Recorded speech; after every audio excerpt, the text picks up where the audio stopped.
Okay. Darren, is it a sign of the benefit of competition when you see Dele Bashiru starting the way he's done, Dennis Adeniran and his performance against Sunderland, perhaps two players saying, I'm going to put my hand up here and say we intend to be a big part of this? Yeah, and it's the right thing to say, Rob, which is great, really. And I remember the question that you asked me at the start of the season, probably pre-season, about the level of competition that we've got in this squad, and you said in terms of when it comes to team selection and anything else, how hard it will be, and I just said it won't be hard because the players will dictate over the course of the season in terms of performances and consistency in how they go. Great, you've seen the form of Fizz lately, and obviously you've seen the form in terms of when Dennis come back in the other night and performed to the levels, really. So yeah, those are two names that in terms of the midfield department have performed to what we expect. Got a big call to make this weekend though, haven't you, in midfield? Not really, Rob. In terms of it, not really. We just, I suppose the beauty is probably I see what's going on in training on a day-to-day basis. And in terms of it's always a joint effort in terms of all the departments, but in terms of a decision making, not really. And although, obviously every manager wants to have great options and depth, and you have that in midfield, how do you keep all these players happy, Darren? How do you go about that as a manager to make sure that they get their game time, but also that you have that chemistry between them and that settled team when you can? Yeah, and it's a great question. Rob, you know what it is? It's just working with an honest, clean and open environment. I said to you, last year, a big thing what we worked on here was the culture and the dynamics of the club. And in terms of bringing in the right personnel, but setting a culture within the place where it's an honest, hard-working, competitive, cultural environment that we are. We're humble enough and honest enough with each other, and that's how it's got to remain. And the players know that whoever's in playing, there's added respect and support from the rest of the group, because the group knows for the ones that's not playing, when they do get in the team, the same's expected from the others that's not. So we've always adopted and applied that from day one, and that's how we've been doing here. So that kind of helps in terms of the boys knowing exactly where they're at. And obviously the other thing as well is when they're playing games, is looking for that level of consistency is what we want from them. We only ever want the boys playing, Rob, to their full potential, and that's what we ask. We don't ask anything more or less of them when they pull the Sheffield Wednesday shirt on, and that's what they've been doing, and that's what they need to continue to do. I want to ask you about Liam Palmer. Very good again the other night against Sunderland. Happily switched from right wing back to left-sided centre half at Milton Keynes, just like that. Always gets his head down, gets on with the job. Been here a long time. What can you say about his attitude and approach? Excellent. Mr. Versatile, Mr. Consistent. Liam Palmer understands the game, knows the game. Wonderful for us that somebody that's predominantly known to play on the right-hand side of the pitch can equally play off the left-hand side, and that's testament to Liam and his understanding of the game and his ability as a footballer. Also, his strength and robustness as a human being in terms of the physicalities of the game is excellent for him. So that's why when we had the injuries and hiccup that we did at MK Dons, we saw no problem with him moving to the left-hand side, which we've seen him utilise that position all last season, and he's done it already this season. So I thought he performed well again the other night when he went into that right wing-back slot, and that's him showing his versatility. So yeah, long may that continue with Palms. What's the injury updates then, Darren, ahead of this game? Is there any news to give us there? The news, obviously Michael Smith is taking a step up now in his. We expect him to be back on the grass on Monday, which is great, really. And the last 2 or 3 or 4 days, I've seen him really push on with his, which we're really pleased with. So that's great news for him and for us, especially with the games that we've got coming up. The others the other night, we took them as a precaution. 1 or 2 week cramps, 1 or 2 just tightening up. So with the game, we just took them off really as a real precaution really, and didn't want to risk anything. Not with the games that we've got coming up Saturday and next week. So apart from that, I think looking at it, we look like that we're okay.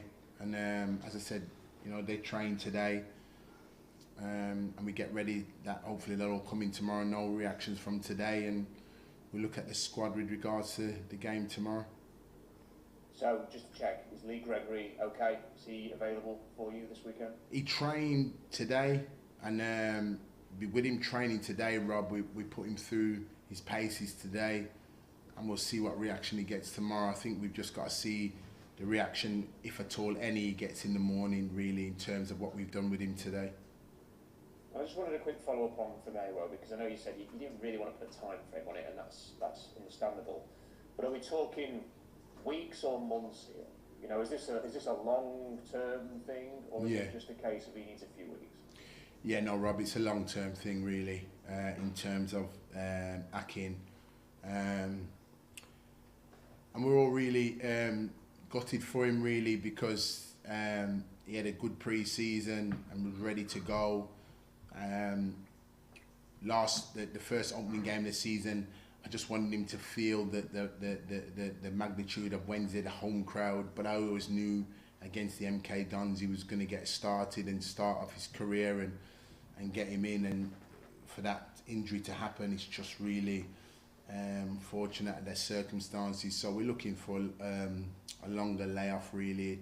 But I can't really determine the time. But what I will say that it'll be a more lengthier one than one probably over weeks. You mentioned you were having a recruitment meeting this week. Defensive cover, is that all of a sudden now a bit of a priority for you? And have you been sort of looking at defensive targets as well now because Firmino's out? Yes, it's fair to say, Rob. Yeah, it's fair to say now with, you know, finding out and extinguishing that type of injury, that's a possible area where we'll be looking, where we felt probably we was okay with before, but now such is football that, like I said, you know, 24 hours in football is a long time, so we'll look at that area as an area, as a possibility to strengthen.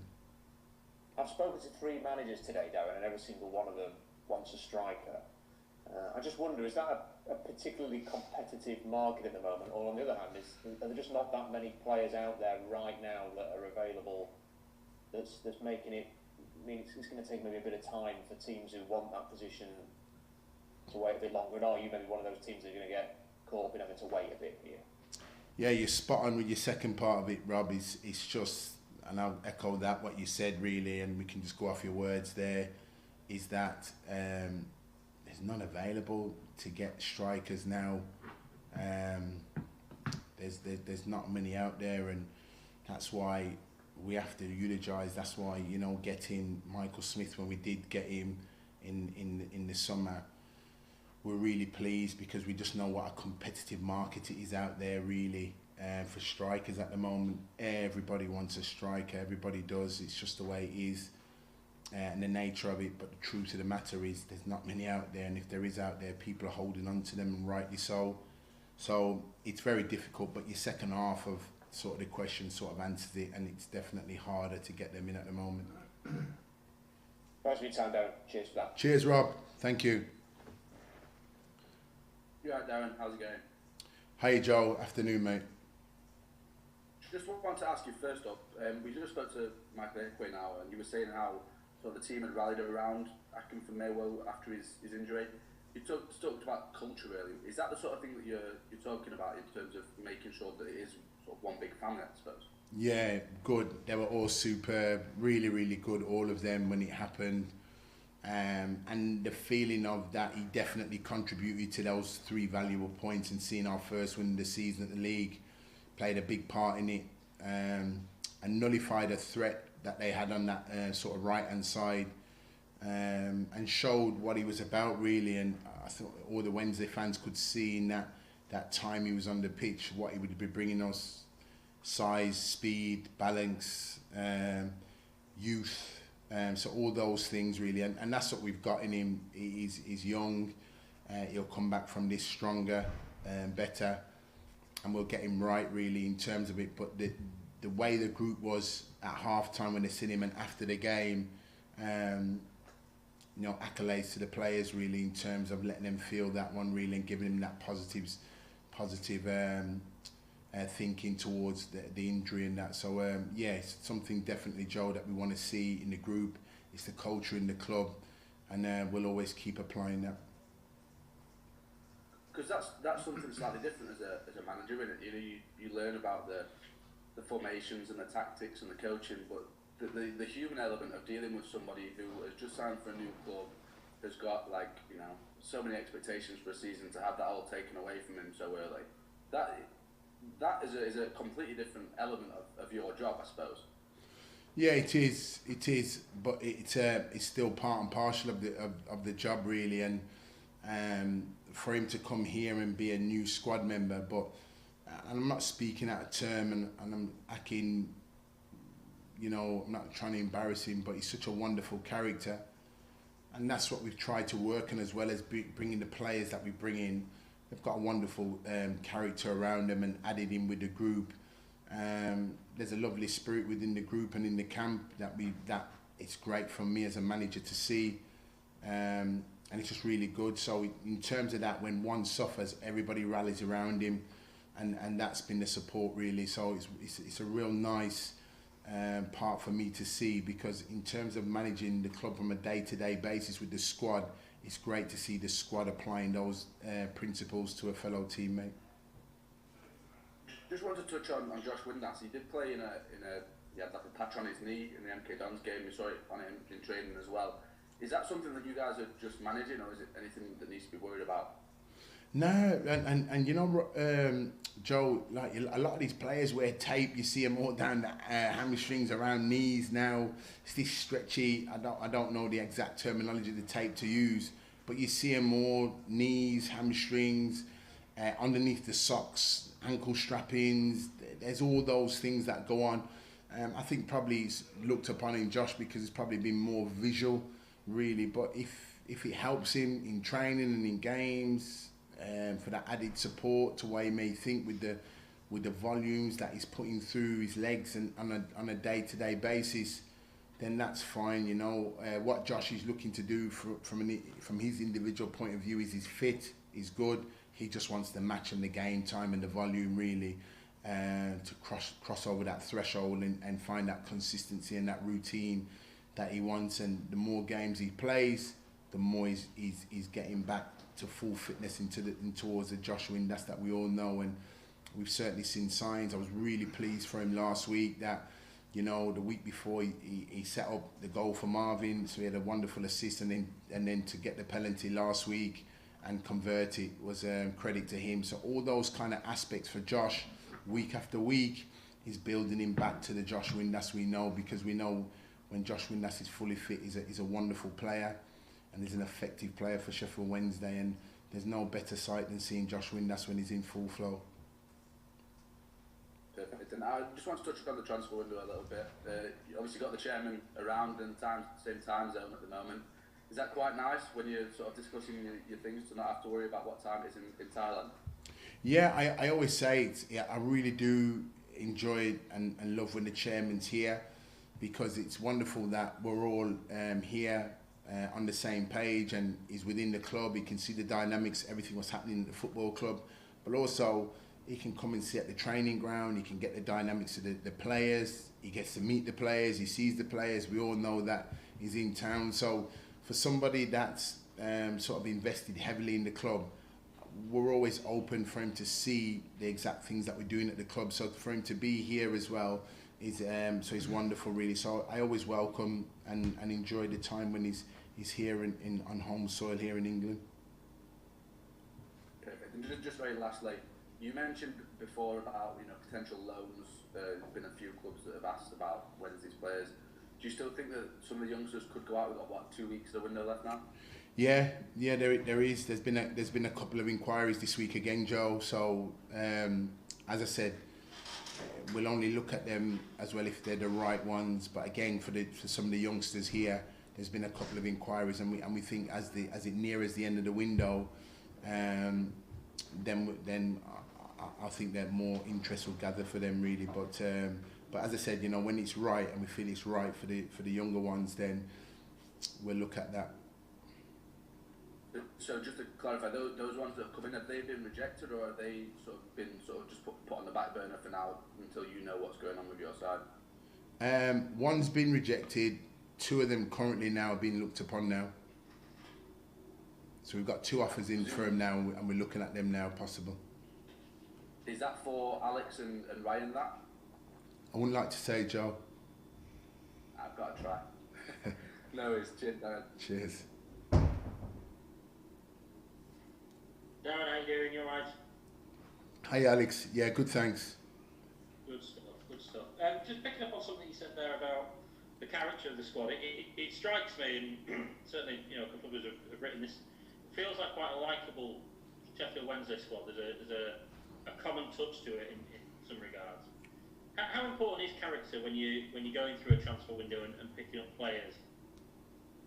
Yeah, I mean, yes, it is, and the beautiful thing for me speaking to you and why I can talk to you like this, Alex, is because you and I, along with the squad, have enjoyed that time together that we had in Portugal. So you can speak at first hand, and I won't put words into your mouth, because hopefully you'd have seen things in Portugal that hopefully maybe you would have been privy to or not, but you can only speak as you find.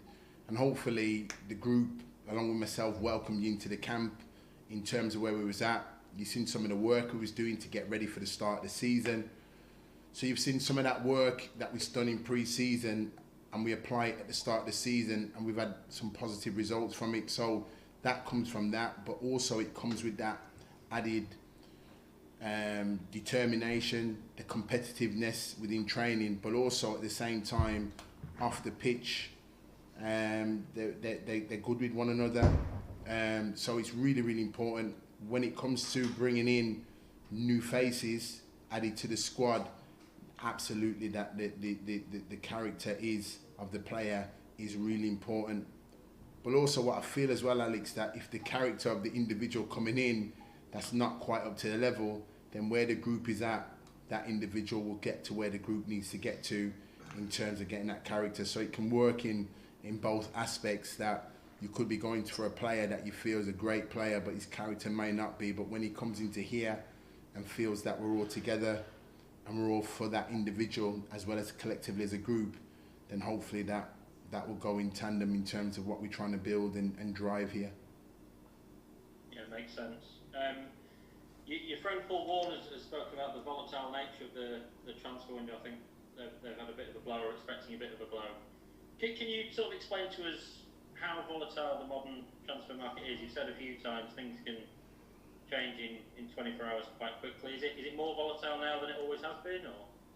Yeah, it is. It can be that volatile that you could have agreed with a player, the advisors and everything, and the players come into the club, and on the day when the player's going to come to a club, he decides to turn his car and go up the M6 or down the M1 and go and join somebody else.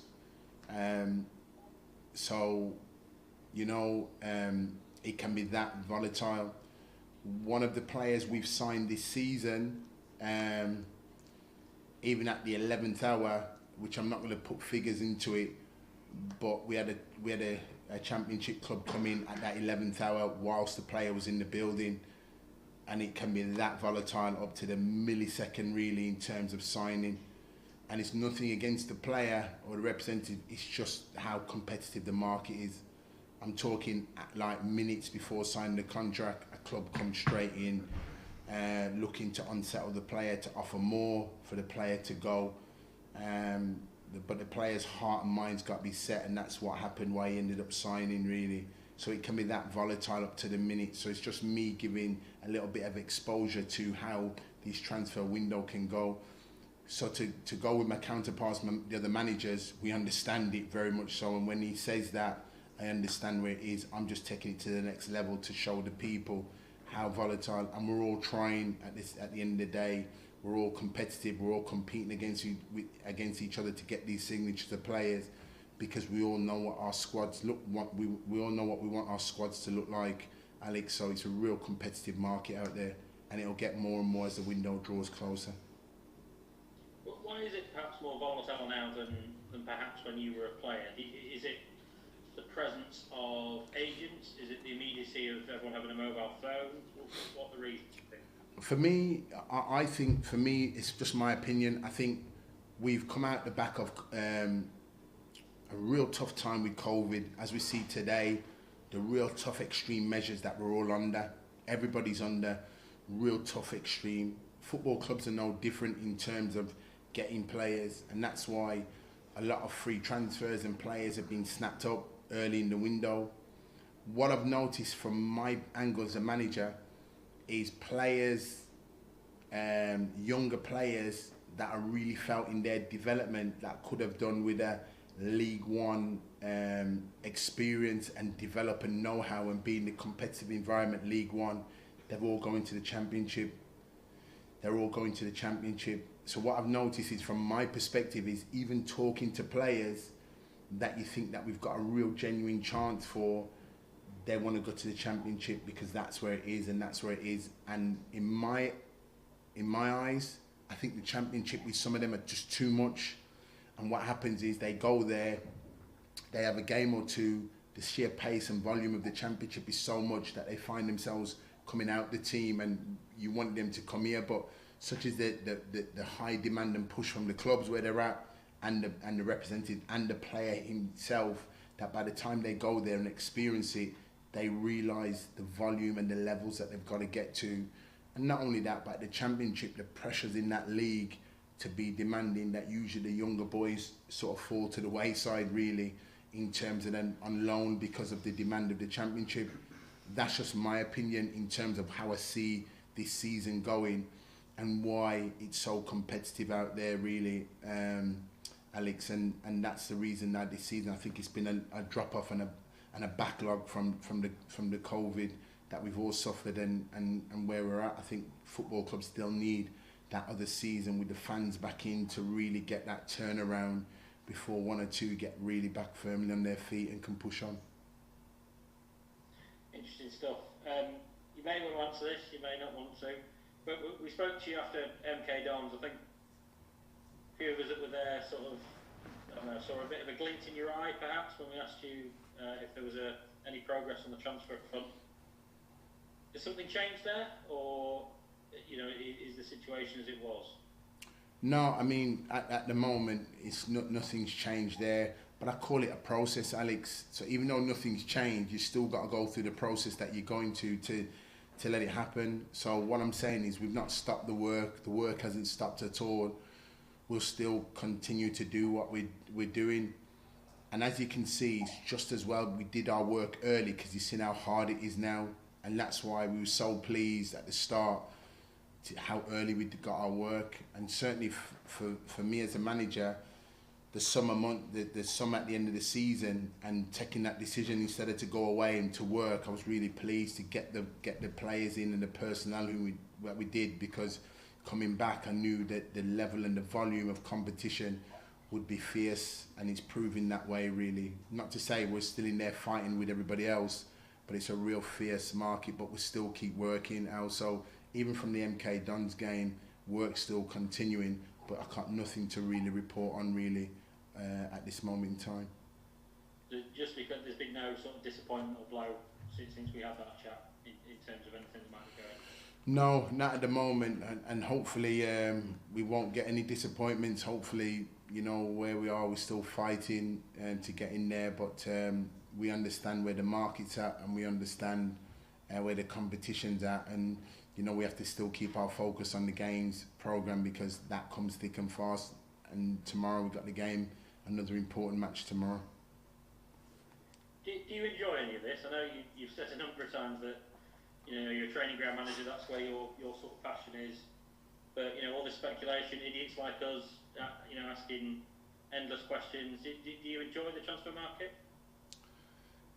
Yeah, the first bit, yeah, I do. If I'm honest with you, Alex, which I am going to be, I'm ready for the window to close now, to be honest with you, and that's just me being honest with you now. Me personally, right now, I'm thinking, yeah, it could close tomorrow for me now, because it just allows you to focus more on other areas of the club that you want to do, but this area at the moment is very, very important. But if you ask me, close the window now or keep it open for another 2 or 3 weeks, then I'd say close it now. With that in mind, I'm going to ask you one more transfer question.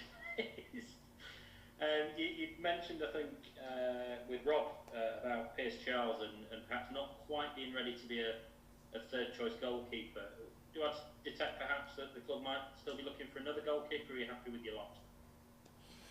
That is a possibility, yeah. We're looking, but again, if the right one was to come available, then yeah, we think that Pierce is an exceptional young talent and doing really, really well and being pushed on. We feel that we got some good youngsters here in the club, in him, Jack Hall being another one that we feel has really, really been impressive. And I know Pierce has been taking all the accolades, but we've got another young one in Jack Hall as well, really, that side by side in the goalkeeping department in years to come. Sheffield Wednesday look very, very in good hands. Sorry to use the pun in terms of the two goalkeepers, but we do. But what we feel immediately now, that is another area that you're right, Alex, that possibility we could probably do with strengthening, because anything happens to Stocky, anything happens to Dorse, you're down to one. So that is another area that we are looking at. And finally from me, contract talks with Pierce, are they going as the club might like? Yeah, fine. As far as I'm aware, that everything's fine with that one, and we certainly hope that we'll secure him and he'll carry on as normal with us. Brilliant, great stuff. Good luck tomorrow, I'll then. Cheers, Al. Thank you. Hi Darren, how are you? Yeah, you okay? Dom, you alright? Yeah, not too bad at all. Well, we spoke to Michael Heckwell earlier. What have you made of his start to the season? I think Icky's been solid. I think Icky, from a former centre-back himself to him, he does what he says on the tin in terms of his defending, his know-how. I thought he was solid last week. And we always felt that, him and Ben was going to have 45 minutes each in midweek, and I thought that both of them did well. But in terms of Icky as an individual, it's been fine. We've got to remember that Icky's come from a different club and different team, and he's settling into a new environment, a new dynamics, new understanding what we want from him. So as the weeks pass by and as he keeps himself fit, we'll reap the rewards from him. But no, he's been absolutely excellent for us, and we're really pleased to have him on board, Dom. Do you think that was vital, that you brought in that experience and leadership in at the back in him and Ben? Yeah, that's what we wanted to do. Very, very early to try and bring that experience in.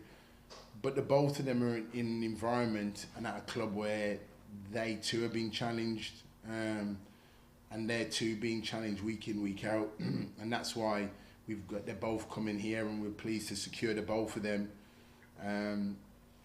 But they've got challenges here that hopefully whets their appetite, that where they want to aspire to try and get to and keep and play good and play consistent. So I'm really pleased to have him on board. And as I said, when his availability came, and knowing the player over the years I've known him and us getting the opportunity to sign him, I wanted him on board, and I'm glad to have him on board. And again, we spoke about the characters, Dom, and those two epitomise it really in terms of the characters that they're about, really, which is great. Charlton tomorrow, what are you expecting from them? Yeah, a real, a team that's started the season almost identical to what we've started it. Really, really got a real freshness about them. Obviously, Ben's taken over and bringing his fresh ideas and thoughts. A team that on the attacking front foot, play some, getting the ball down and play, working their patterns, but really got a wonderful attacking element about them.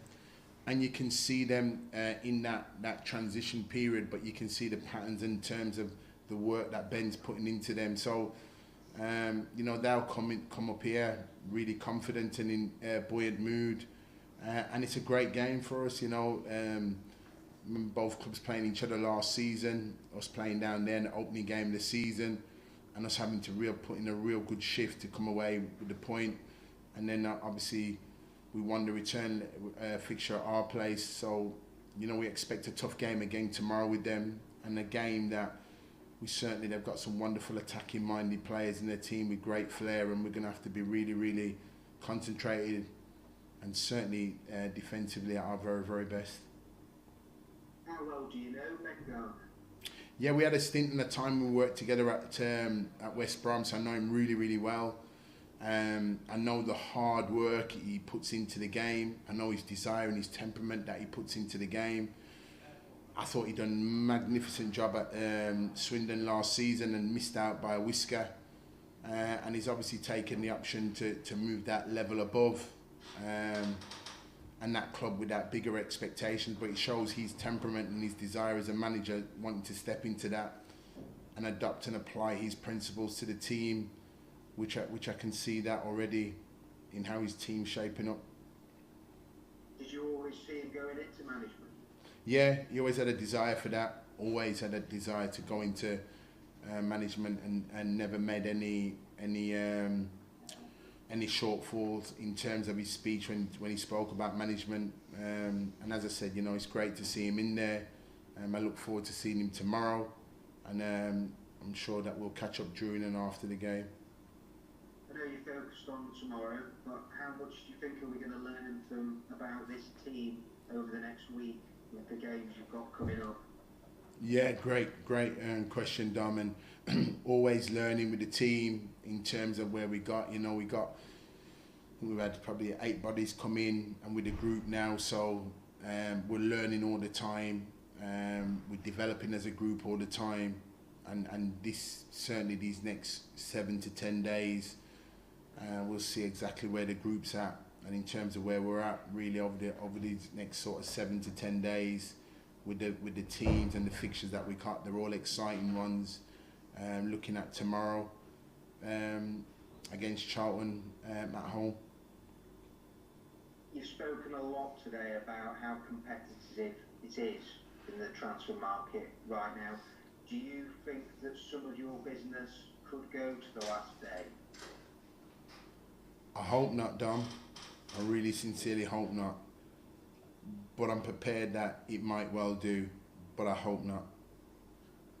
And you talked about the possibility of signing another defender. Could Harley Dean be an option for you? Dom, I can't, you know me, I won't speak about any other players, because that's not professionally where it would be. So what I will do is just keep them channels just open. What I have said to you with the injury that we have last week with Akin, then what it does, it opens the door for us to look at that. We had a good chat yesterday in our recruitment meeting, and it was a possible area. As well as identifying that, Dom, the right players got to be come up and available. As you know, the market out there is really, really competitive, and we'll see where we go with that going forward. But in terms of getting drawn into any names and that, then that wouldn't be a place for me to do, really. But what I would say to you is that as and when, if anything does come available, we'll definitely let you know. Thanks for that. Last question on Akin. Does he actually need surgery with his injury, or is it one that it's rest and recovery and it'll heal over time? Well, we'll have a look with that one. And probably not something that I want to say right now, because it wouldn't be my position really to say that right now. So what we are doing is just looking at it from all aspects for the best for the player himself, really. So I won't be drawn into saying on either side of that one, really. But the main thing for us is for Akin to get the best treatment, and then see him back as quickly as possible. Cheers, Darren. Good luck tomorrow. Cheers, Dom. See you tomorrow. Hi, Darren. Good to see you. Afternoon, Stu. Hi. Just wanted to ask just a little bit more about the characters. Bizarrely, there was a piece in the Times today talking about how Teddy Sheringham didn't speak to Roy Keane for 3.5 years, and Roy Keane used to fight with Peter Schmeichel and so on and so forth. So clearly those things can work, but for you, the way you work, would you ever consider signing a player who, frankly, isn't a nice person?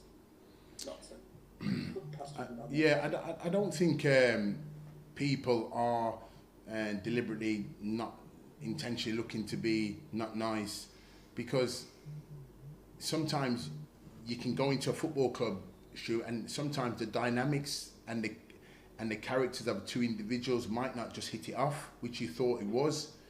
But also you've given us all examples of where relationships have not been good, but it still works on the football pitch, and that's what it is. What I would say to you is that's not here, because all the players here, every single one of them sort of get on, and I don't see or visualize anything like that here, but it still can work. Obviously, the first option, you want everybody to get on and get on well, but also at the same time, if they didn't get on well, as long as they don't take what's off the field onto the pitch, then it's damaging for everybody. But I can certainly say that here, Stu, that's not the case here really. It's the opposite to that, in terms of I witness and see a group of players getting on with each other, a group of players that understand the competitive nature that we're in, and a group of players that when it does come to game time and they're together and willing and geeing each other on to get the result, even though if there may be certain individuals not playing in the team and want to play in the team. That's what I visualise here, and that's what all the players know what we're about here. But is that sort of by chance, or is that very deliberate? Because we know you're a good bloke, we know you're a Christian and all this sort of thing. So when you meet a player for the first time, do you have to sort of get the vibe that this is a good person who will mix well with the rest of the squad and all those sorts of elements? Yeah, obviously that's what you want, and yeah, when you're recruiting a player and getting him in, yeah, you want to know that. So you do your background checks, you go outside the circle and work on it. I'm pleased with the amount of time in the game. There's not many players that I don't know somebody or some people that's not worked with the individual or know the individual. So it's about just doing your work sort of off in and around inside the circle and recruiting the player, but outside of it as well, and try and tick as many boxes as you possibly can on the individual, and not just being a good player, but a good individual really. And when you do get that, I think that's the icing on the cake really, in terms of the person really. So that's what we try and do. On the flip side, Stu, if the individual comes in and has been in a poorly run background and team where those dynamics weren't there, and he comes with that baggage, then eventually in the environment that we're in, I like to think that the environment would smooth those edges over really. You keep that competitive nature, but you smooth them edges over. And just in terms of your background with Ehekwe and Smith, obviously you wanted to sign them in the summer. You knew their manager very well, but he also wanted to sign them to keep them. Was that awkward? Were you able to have a conversation with Paul Warne, or is that one of those where you just have to leave each other alone until the deal's done? Yeah, a bit of both really. And the character of the two boys, and again, I don't want to embarrass them, but when the opportunity came to sign them, we got them signed. Me knowing Paul like I do, wanted to ring him, but both players didn't want me to ring him. They wanted it to come from them first. So that's what we wanted to do. So credit to the boys, and it's something that I've got a lot of respect for and humility for, that they wanted to do it, because the both of them have and still have a wonderful relationship with him. And in terms of the environment that Warney's got as well over in Rotherham, I hear it's very much the same. One for all up there, all for one, which is great really. So I knew that anyway, and the reason why I know that is A, the individual in Paul, but also B, the players sort of eulogising in that. So the mere fact that they wanted to tell him themselves, Stu, epitomises both of them. And as a manager here, I did that and allowed him to do it. And since then, I've spoken to him, and as I said, you know, for him and the club, from me to him as one as an individual, then I wish them every success this season.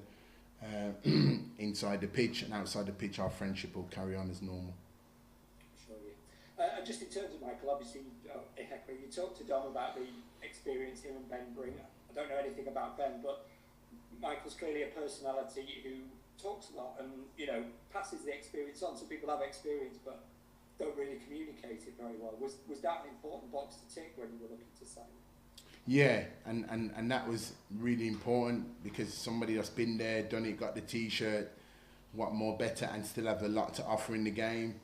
So he's talking. The beautiful thing with both players, like any new players, as the week's going on, Stu, you see more and more of that character coming out in them. You see more and more of them getting used to the players. They're getting used to the football club, and that, you know. So you see that more and more coming out of them. And I know there's so much more to come, but I know that's just over a course of time, because they're still settling in. Because when you look at it, we're only like sort of 2 or 3 weeks in to the season, so there's so much to come. And in this busy schedule, there's, you know, the games are coming on, with the transfer window still open. Everything's still new. There's still the excitement of the season. Everybody's excited about, is there more players coming in? Is there not players coming in? Is there players leaving? So you've got all that excitement really still in the air that the transfer window brings and the start of the season brings, which is great, really. So I think once the window closes, Stu, I think things will settle down a bit, and then we'll get on with it. But it's great that Icky, as I know him by, in terms of that, he's settling in well and continuing to do what we want him to do, and some. Excellent. Thank you very much for your time, Darren. Cheers, Stu. Thank you. Cheers, guys. Cheers. Thank you.